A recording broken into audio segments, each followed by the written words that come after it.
Hi everyone, welcome to Super Academy. आज हम अपना 5th लेक्चर शुरू करेंगे, 5th लेसन जो है संघ और उसके क्षेत्र, संघ और उसके क्षेत्र यानी यूनियन एंड इट्स टेरिटरी। तो ये वाला चैप्टर हम शुरू करने जा रहे हैं। उससे पहले मैं आपको थोड़ा इसका बैकग्राउंड बता दूं ताकि आप चैप्टर से कनेक्ट हो जाएं। 15 अगस्त 1947 को भारत आज़ाद होता है। भारत जब आज़ाद हुआ तो भारत के समक्ष कुछ मेजर ऐसे प्रॉब्लम्स थे जिनका रिजोल्यूशन भारत को फौरी तौर पर करना पड़ा, जिसमें पहला था शरणार्थी संकट।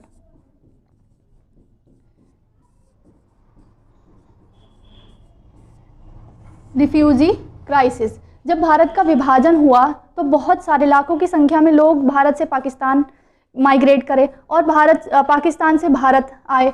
तो भारत के समक्ष सबसे बड़ा संकट यही था कि जो ये शरणार्थी हैं इनकी खाने पीने की परेशानी को सॉल्व किया जाए, इनके लिए शेल्टर प्रोवाइड किया जाए। तो पहला तो शरणार्थी संकट। दूसरा था आर्थिक संकट। आर्थिक संकट, आप सबने सुना है भारत को सोने की चिड़िया कहा जाता था। क्यों कहा जाता था? क्योंकि भारत शुरू से यानी जब शुरुआत में हम भारत का इतिहास देखते हैं तो भारत व्यापार में, जैसे आज चाइना सबसे ज़्यादा दुनिया की फैक्ट्री कहा जाता है, ऐसे ही भारत को भारत व्यापारिक केंद्र था। उस टाइम मुग़ल के टाइम जब अंग्रेज़ भारत नहीं आए थे, मुग़लों के टाइम में भी भारत का वैश्विक जीडीपी में योगदान 25% था। कितना? 25%। आज यूएस और चाइना का भी इतना नहीं है जितना भारत का उस समय था मुग़ल के काल में। लेकिन जब अंग्रेज़ भारत छोड़कर गए तो भारत की जीडीपी में योगदान कितना घटकर हो गया? 2 से 3%। 25 से हम 3% पर आ गए। वैश्विक योगदान भारत का इतना कम हो गया। तो भारत के समक्ष सबसे बड़ा संकट था आर्थिक, कि हमारी अर्थव्यवस्था बिल्कुल डगमगा गई थी। और आज हम प्राउड हैं कि इंडिया 5th लार्जेस्ट इकोनॉमी बन गया है वर्ल्ड में। 5th लार्जेस्ट, 5वीं सबसे बड़ी अर्थव्यवस्था भारत की है। और इसके बाद तीसरा संकट था या देसी रियासतों का एकीकरण या एकीकरण।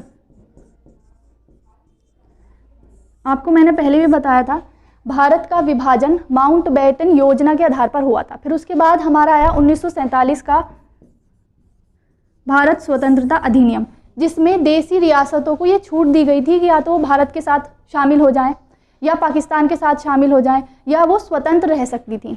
तो इसीलिए जब हमारा देश आज़ाद हुआ 552 देसी रियासतें थीं जिनका एकीकरण करना भारत के समक्ष सबसे बड़ा संकट था या भारत के समक्ष सबसे बड़ी समस्या थी इनको एकीकृत करना, जिसमें से 549 तो भारत में शामिल हो गई। बाकी की 3 हैदराबाद, जूनागढ़ और कश्मीर को बाद में शामिल किया गया। हमारा चैप्टर इसी एकीकरण पर है कि भारत के एकीकरण के लिए संवैधानिक प्रावधान क्या किए गए या भारत के संघ से संबंधित क्या क्या भारतीय संविधान में प्रावधान किए गए हैं। तो इस चैप्टर में हम आर्टिकल 1 से 4 तक पढ़ेंगे। Is that clear? समझ में आ गया कि जो एकीकरण के लिए भारत में प्रावधान, भारतीय संविधान में प्रावधान किए गए हैं, इसको इस चैप्टर में हम पढ़ेंगे। आर्टिकल 1 to 4, भाग 1, आर्टिकल 1 to 4। तो लेसन है हमारा संघ और इसके क्षेत्र। संघ और इसके क्षेत्र, यूनियन एंड इट्स टेरिटरी। संविधान के भाग 1 यानी पार्ट 1 में अनुच्छेद 1 से 4 तक संघ और इसके क्षेत्रों की चर्चा की गई है।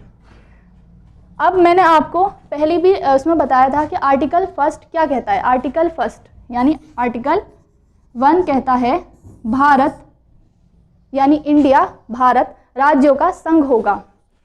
Union of state, union of states.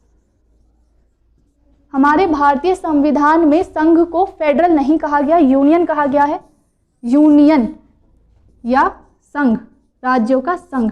Union के पीछे 2 कारण हैं। एक तो भारत जो संघ है वो राज्यों के मध्य समझौता नहीं है जैसे कि अमेरिका में हुआ है, और किसी भी संघ को किसी भी राज्य को भारत संघ से अलग होने का अधिकार नहीं है। तो 2 मतलब होते हैं यूनियन के, यही कहा गया है आर्टिकल फर्स्ट में। तो आर्टिकल फर्स्ट में भारत को राज्यों का संघ कहा गया है, ये आपको ध्यान रखना है। ये मैंने नोट्स में लिख दिया है। अब मैं आपको नोट्स के अकॉर्डिंग बताऊं।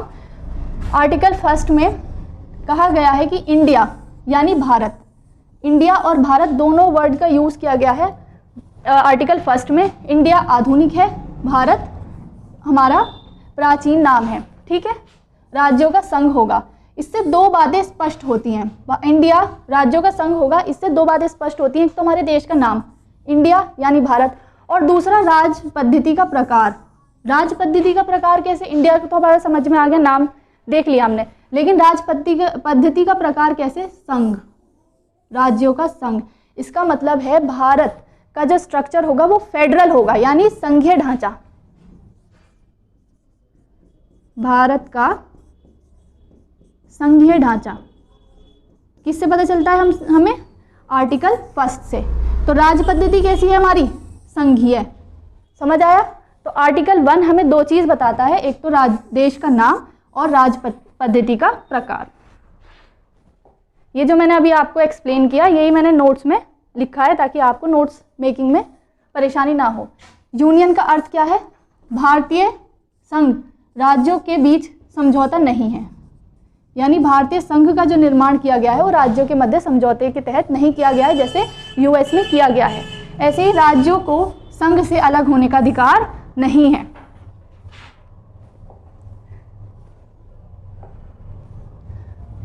अनुच्छेद 1 के अनुसार भारतीय क्षेत्र को 3 श्रेणियों में विभाजित किया गया है। अनुच्छेद 1 भारतीय क्षेत्र को 3 श्रेणियों में विभाजित करता है। एक तो राज्य, एक संघ शासित प्रदेश यानी यूनियन टेरिटरीज, तीसरे ऐसे देश जिनका भारत अधिग्रहण करेगा भविष्य में। अधिग्रहित क्षेत्र यानी कि राज्य के क्षेत्र जो हमारे स्टेट्स हैं, संघ क्षेत्र यानी यूनियन टेरिटरीज, और भारत सरकार द्वारा अधिग्रहित क्षेत्र जो भारत सरकार द्वारा भविष्य में अधिग्रहित किए जाएंगे। इसके बाद ये थोड़ी एडिशनल इंफॉर्मेशन, ये आगे लेसन में पूरा डिटेलिंग है इसकी, यहाँ पर सिर्फ नाम दिए गए हैं। भाग 21 के अंतर्गत कुछ राज्यों जैसे कि महाराष्ट्र, गुजरात, नागालैंड, असम, मणिपुर, आंध्र प्रदेश, तेलंगाना, सिक्किम, मिजोरम, अरुणाचल प्रदेश, गोवा, कर्नाटका के लिए विशेष उपबंध किए गए हैं। और 5वीं और 6ठी अनुसूची में अनुसूचियों में अनुसूचित जाति और जनजाति क्षेत्रों के लिए विशेष उपबंध किए गए हैं। अब आर्टिकल फर्स्ट आपको समझ आया कि आर्टिकल 1 क्या कहता है? भारत राज्यों का संघ होगा और इसके दो मतलब है, यूनियन के, राज्यों के बीच समझौता नहीं है और अलग होने का अधिकार नहीं है। अब एक क्वेश्चन पीछे पूछा गया है, ये मैं आपको यहाँ पर नोट करा रही हूँ। पीछे पूछा गया है कि भारत के क्षेत्र और भारत के संघ में क्या अंतर है? भारत के क्षेत्र और संघ में क्या अंतर है? देखो, भारत के क्षेत्र में सिर्फ भारत के राज्य शामिल हैं यानी स्टेट। अगर हम भारत के राज्यों की बात करेंगे, भारत के संघ को पूछा जाएगा तो भारत के संघ का मतलब है भारत के राज्य यानी स्टेट, क्योंकि भारत को क्या कहा गया है? राज्यों का संघ। लेकिन भारत के क्षेत्र में क्या क्या शामिल है? स्टेट यानी कि राज्य, यूनियन टेरिटरीज यानी केंद्र शासित प्रदेश, और ऐसे अधिग्रहित क्षेत्र जो भविष्य में अधिग्रहित किए जाएंगे भारत द्वारा। तो भारत के क्षेत्र में ये तीनों चीजें शामिल होती हैं और भारत के संघ में खाली राज्य शामिल होते हैं। पीछे पूछा गया है कि भारत का क्षेत्र ज्यादा विस्तृत है या भारत का संघ, तो भारत का क्षेत्र ज्यादा विस्तृत है, भारत के संघ में केवल राज्य आते हैं। एक बात तो ये हुई, ठीक। दूसरी बात, केंद्र शासित प्रदेश किन्हें कहते हैं? यानी यूनियन टेरिटरीज, जहां पर प्रत्यक्ष तौर पर केंद्र का शासन होता है, यानी केंद्र शासित प्रदेश, केंद्र द्वारा शासित प्रदेश क्या कहलाते हैं? Union territories.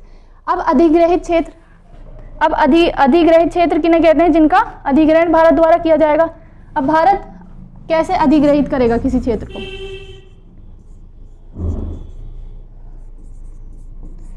अधिग्रहण कैसे होगा? पहले तो ये ध्यान रखना है कि ये इंटरनेशनल लॉज के हिसाब से होता है, यानी अंतर्राष्ट्रीय कानून के हिसाब से होगा। दूसरा, संधि द्वारा। अधिग्रहण कैसे होगा? संधि द्वारा, कि भारत किसी देश से संधि करके उसका विलय कर ले। ठीक। उपहार, कोई देश किसी क्षेत्र को उपहार में दे दे। ठीक। लीज यानी पट्टे पर। जैसे अभी आपने सुना हो न्यूज़ में कि चीन ने श्रीलंका के एक पोर्ट है हम्बनटोटा पोर्ट, उसको 99 वर्षों के लिए लीज पे ले लिया। तो इसी तरह से कोई क्षेत्र हमें लीज पे मिल जाए या जीता गया कोई क्षेत्र। ठीक, समझ में आया? अधिग्रहित क्षेत्र, हम अधिग्रहण किसी भी क्षेत्र का कैसे किया जाएगा। तो आर्टिकल 1 में इतना ही था। अब आर्टिकल 2 अनुच्छेद 2। अनुच्छेद 2 संसद को शक्ति दी गई है। पहले तो ये ध्यान रखना है कि किसको, नए राज्यों के निर्माण की शक्ति किसको दी गई है, तो संसद को दी गई है। संसद ही राज्यों के निर्माण कर सकता है, उसके नाम परिवर्तन कर सकता है। इसकी शक्ति किसको दी गई है? संसद को दी गई है। ये क्वेश्चन पीछे पूछा गया है, जब मैं आपको प्रीवियस ईयर कराऊंगी तो उसमें मिलेगा आपको। ठीक है, संसद को शक्ति दी गई है किसके तहत? अनुच्छेद 2 के तहत, कि संसद विधि द्वारा ऐसे निबंधों और शर्तों पर जो वह ठीक समझे संघ में नए राज्यों के प्रवेश या उसकी स्थापना कर सकती है। अब आर्टिकल 2 संसद को 2 शक्तियां प्रदान करता है। भारत में नए राज्यों में भारत संघ में शामिल करना, नए राज्यों को भारत संघ में शामिल करना और नए राज्यों का गठन करे। ठीक, अब आपको ध्यान रखना है आर्टिकल 2 में कौन से नए राज्यों के गठन से संबंधित बातें कही गई हैं, जो भारतीय संघ का हिस्सा तो नहीं है लेकिन पहले से अस्तित्व में है। समझना बात को, कि भारत ऐसे राज्य जो अस्तित्व में तो हैं पर भारत संघ का हिस्सा नहीं है। जैसे मैं आपको अगर और इजी लैंग्वेज में समझाऊं तो आर्टिकल 2 कहता है, आर्टिकल 2 संबंधित है ऐसे विदेशी राज्यों को भारत संघ में शामिल करने से जो भारत संघ का हिस्सा नहीं थे। तो आर्टिकल 2 यानी आर्टिकल 2 संबंधित है विदेशी राज्यों को भारत संघ में शामिल करने से।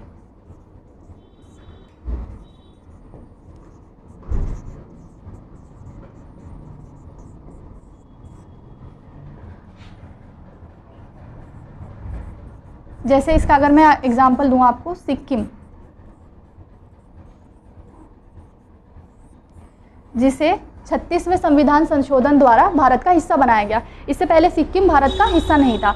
तो इसीलिए आर्टिकल 2 क्या कहता है कि विदेशी राज्यों को भारत संघ में अगर शामिल किया जाएगा तो वो आर्टिकल 2 के तहत किया जाएगा। तो नए राज्य कौन से? जो पहले से अस्तित्व में तो हैं लेकिन भारत संघ का हिस्सा नहीं है। ये बुकिश लैंग्वेज है, कई बार ऐसे एग्जाम में ज़्यादातर बुक की लैंग्वेज पूछता है, तो कंफ्यूज नहीं होना है। ऐसे राज्य जो पहले से अस्तित्व में हैं लेकिन भारत संघ का हिस्सा नहीं है, वो किससे संबंधित है? आर्टिकल 2 से। तो विदेशी राज्यों को भारत संघ में सम्मिलित करने का अधिकार संसद को किस आर्टिकल या किस अनुच्छेद के तहत दिया गया है?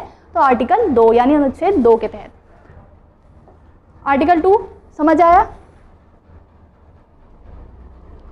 नेक्स्ट है हमारा आर्टिकल 3 यानी अनुच्छेद 3।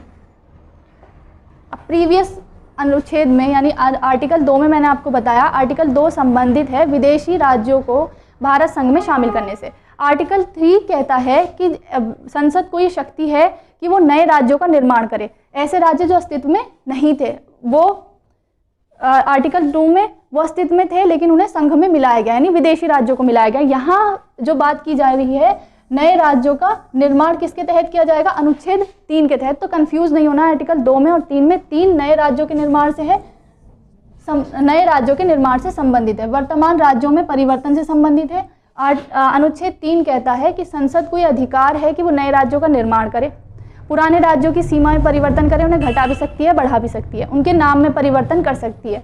तो ये आर्टिकल 3 के तहत संसद को अधिकार दिए गए हैं। नए राज्यों के निर्माण या वर्तमान राज्यों में परिवर्तन से संबंधित है कौन? आर्टिकल 3। आर्टिकल 3 भारतीय संघ के राज्यों को पुनर्सीमन करने की व्यवस्था करता है। आर्टिकल 3 यानी अनुच्छेद 3 संसद को अधिग्रहित करता है, अनुच्छेद 3 संसद को अधिग्रहित करता है कि किसी राज्य में उसका राज्य क्षेत्र अलग करके 2 या 2 से अधिक राज्यों को मिलाकर नए राज्य का निर्माण करे। किसी राज्य को अलग कर दे, 2 या 2 से अधिक राज्यों को मिला दे, ठीक, नए, और ऐसे करके नए राज्य का निर्माण करे। किसी राज्य के क्षेत्र को बढ़ा भी सकती है, घटा भी सकती है, उसकी सीमाओं में परिवर्तन कर सकती है और नाम में परिवर्तन कर सकती है। तो ये किसके तहत शक्ति प्राप्त है? संसद को आर्टिकल 3 के तहत, यानी अनुच्छेद 3 के तहत।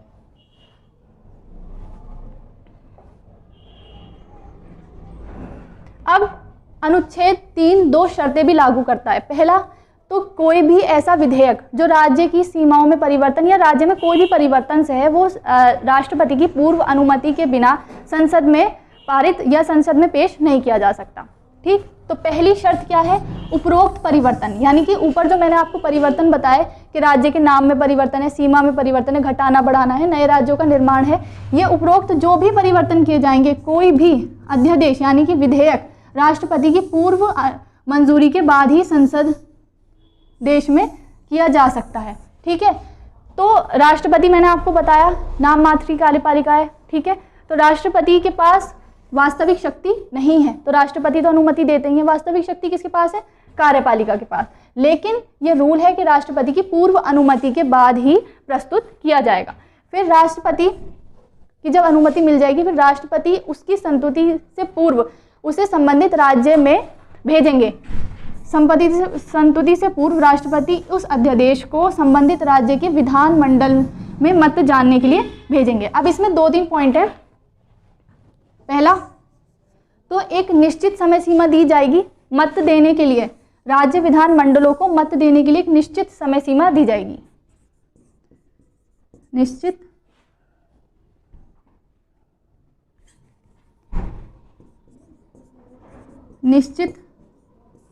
समय सीमा, ठीक है।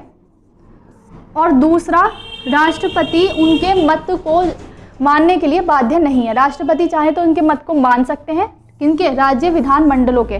तो राष्ट्रपति पर बाध्यता नहीं है, राष्ट्रपति बाध्य नहीं है। किस लिए बाध्य नहीं है? कि वो राज्य विधानमंडलों के मत को माने या ना माने। अब तीसरा पॉइंट इसमें और आता है कि मान लीजिए जिस राज्य में एक बार परिवर्तन हो गया, संशोधन कर दिया, अब उस राज्य में दोबारा परिवर्तन करना है, तो जरूरी नहीं है राज्य विधानमंडलों के पास दोबारा मत के लिए भेजा जाएगा उसे।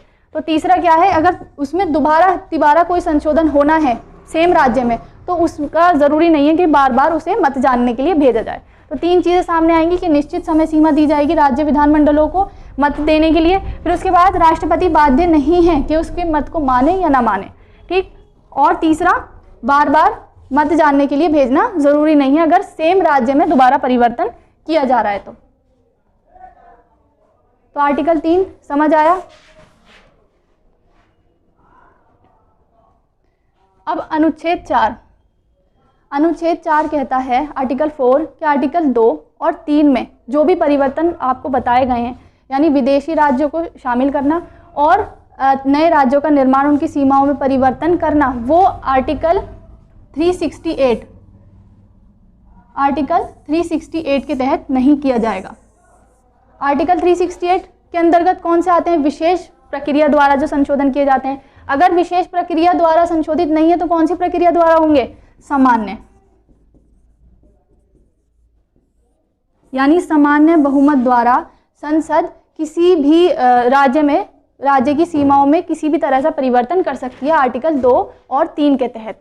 तो अनुच्छेद 4 कहता है संविधान में घोषित किया गया है कि नए राज्यों का प्रवेश, उनका गठन अनुच्छेद 2 के तहत, और नए राज्यों का निर्माण, सीमाओं और क्षेत्रों और नामों में परिवर्तन आर्टिकल 3, जो आर्टिकल 3 में कहा गया है अनुच्छेद 368 के तहत संशोधित नहीं माने जाएंगे, यानी उनको सामान्य बहुमत के तहत संशोधित किया जाएगा।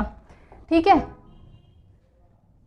अब इसमें 2-3 पॉइंट और हैं। देखो, सुप्रीम कोर्ट के सामने ये मामला आया, क्या संसद के पास इतना अधिकार है कि वो सामान्य बहुमत से किसी भी राज्य को समाप्त कर दे या किसी भी भारत क्षेत्र को विदेशों को दे दे? तो सुप्रीम कोर्ट ने आंसर किया, बेरुबारी केस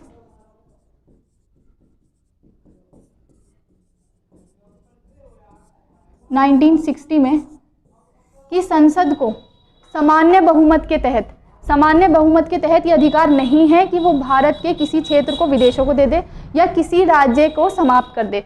ये किसके तहत किया जाएगा? आर्टिकल 368, यानी विशेष बहुमत के तहत संसद ऐसा कर सकती है, लेकिन सामान्य बहुमत के तहत संसद ऐसा नहीं कर सकती कि किसी विदेशी क्षेत्र को भारत के क्षेत्र को विदेशों को दे दे या किसी राज्य की सीमा को समाप्त कर दे या किसी राज्य को समाप्त कर दे। इसके बाद सुप्रीम कोर्ट के सामने 1969 में एक सुप्रीम कोर्ट ने और अपने निर्णय में कहा कि ज़रूरी नहीं है कि हर बार सीमा विवाद से संबंधित मामलों में संशोधन किया जाए। अगर सीमा विवाद से संबंधित मामला सामान्य विवाद है, सामान्य सीमा विवाद है या साधारण सीमा विवाद है, तो उसके लिए संशोधन की आवश्यकता नहीं है। उसके लिए संशोधन की आवश्यकता नहीं है, कार्यपालिका उसका निपटारा स्वयं कर देगी। लेकिन किस में? जब सामान्य या साधारण विवाद होगा, देश विदेश से संबंधित कोई विवाद होगा, भारतीय क्षेत्र को विदेशों से संबंधित क्षेत्र देने से संबंधित कोई भी विवाद होगा, तो उसके लिए संशोधन आर्टिकल 368 के तहत ही किया जाएगा। लेकिन अगर सामान्य सीमा विवाद है तो उसके लिए संविधान में संशोधन की आवश्यकता नहीं है, उसे कार्यपालिका द्वारा स्वयं निपटा लिया जाएगा, उसके लिए संशोधन की आवश्यकता नहीं है। तो आपको 3-4 मैंने अनुच्छेद पढ़ाए, उनका मैं एक बार रिवीजन करा दूं। अनुच्छेद 1 यानी आर्टिकल 1 क्या कहता है कि भारत राज्यों का संघ होगा। राज्यों के संघ का मतलब है कि भारत जो है वो राज्यों के बीच समझौते का परिणाम नहीं है और किसी भी राज्य को संघ से अलग होने का अधिकार नहीं है। आर्टिकल 2, विदेशी राज्यों को भारत संघ में मिलाने से संबंधित है। भारत संघ में मिलाने से संबंधित है। ठीक है। आर्टिकल 3 यानी अनुच्छेद 3, नए राज्यों का निर्माण,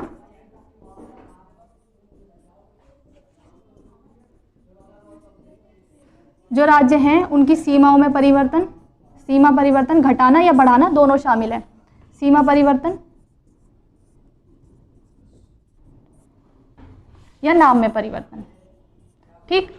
और आर्टिकल 4 कहता है, आर्टिकल 4 कि ये दोनों जो परिवर्तन किए जाएंगे वो अनुच्छेद 368 से बाहर होंगे, यानी कि विशेष प्रक्रिया उनको अपनाने की ज़रूरत नहीं है, सामान्य बहुमत से या सामान्य प्रक्रिया द्वारा संशोधन हो जाएगा। समझ में आ गया? इससे आगे थोड़ा सा हमारा चैप्टर बचा है, उसको हम अगले अपने लेसन में कंप्लीट करेंगे। Thank you so much.